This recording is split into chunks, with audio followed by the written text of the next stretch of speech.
Hello and welcome to my Doctor Who review for Dark Water. It's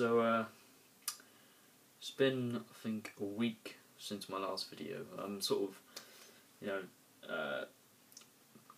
not uploading as much as I would like to because obviously I think I said in my last video due to motivation reasons and I've just been going out a lot and I've just been sort of busy, and so I'm going to take this opportunity as I've got a bit of time now before The Walking Dead starts to review this episode, Dark Water, which is the first part of the Series 8 finale, which has had a fantastic start. It really has.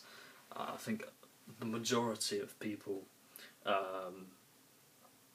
were very pleased with the episode. I mean, this series has been just absolutely fantastic. I can't praise Stephen Moffat and Peter Capaldi and etc. enough. Really, they've just made such a brilliant series, and all the writers, as well, have had brilliant stories. Not every single episode has been, great, but it still has been a fantastic series in my view. Probably one of the best of the revived series. Okay, so the episode sort of starts off with Clara looking at all of her post-it notes with her adventures of the Doctor and some sort of keywords alongside them. For example, lying, and I think there's a few others. And because when I watched it for the first time, when I watched it, I was a bit confused about this episode and what was going on. But now I've sort of got my head around it, and I've realised, that it's such a good episode. I never thought of it as bad, but it's just a bit confusing first time. Well, when thinking about it, but now, fantastic episode. And then, of course, we see the death of Danny Pink. I didn't know he was going to die. Not all of us knew he was going to die. Maybe somebody thought maybe it's a possible death in the finale, even though the last episode is called Death in Heaven, so maybe another person dies. But we haven't seen it yet, so we have to speculate who this particular, what particular death this is. And of course, Danny is taken to the Nethersphere, where he meets Sebastian, who's played by a guy who was in the thick of it. Can't remember his name, but he's a great actor, and he played quite a good part. So I liked his character. He's a bit weird, but I liked his character. And he gets a call from Clara. And speaking of Danny, there's some really good scenes with the flashback. I really liked that scene. I thought, a bit more history in Danny's past. We know he's a soldier. We know he's killed.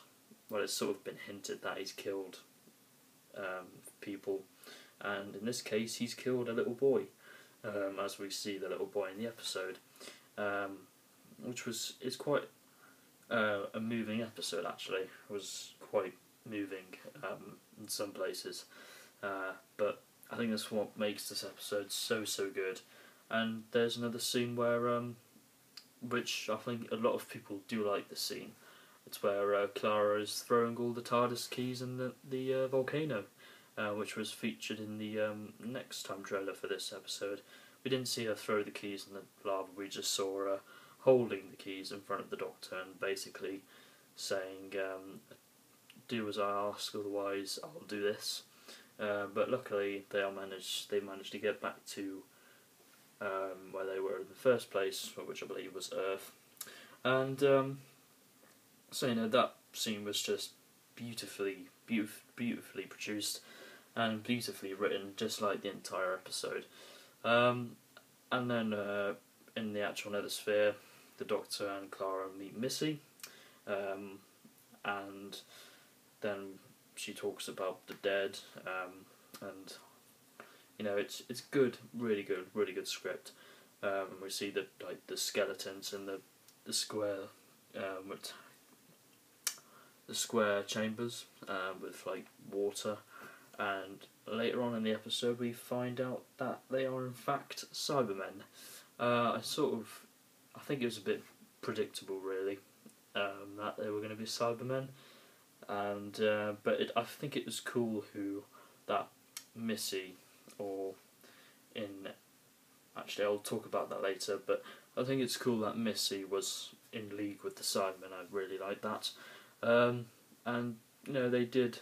I wish they would have had a bit more independence. They did sort of towards the end of the episode, but they were still sort of under controlled by Missy.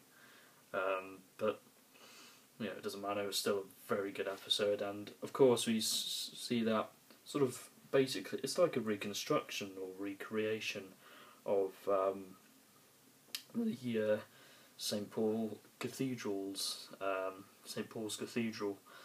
scene from the invasion, which was really cool. I mean, we saw the pictures that were released of that by fans that posted it on the internet, and of course everyone noticed the classic Cybermen head, which is going to feature in next week's episode, which will be interesting. I'm interested to see where that cyber head comes from. Maybe it's a classic version of Handles. I doubt it, but that would be quite cool. And so the Cybermen were quite good in it, very quite good. And so now I'll talk about the big reveal, or I think a lot of. I wasn't expecting it to be the Master. I wasn't expecting it to be the Master. I think there's a few fans out there who there's been a load of theories, and a load of speculation as to who Missy could be.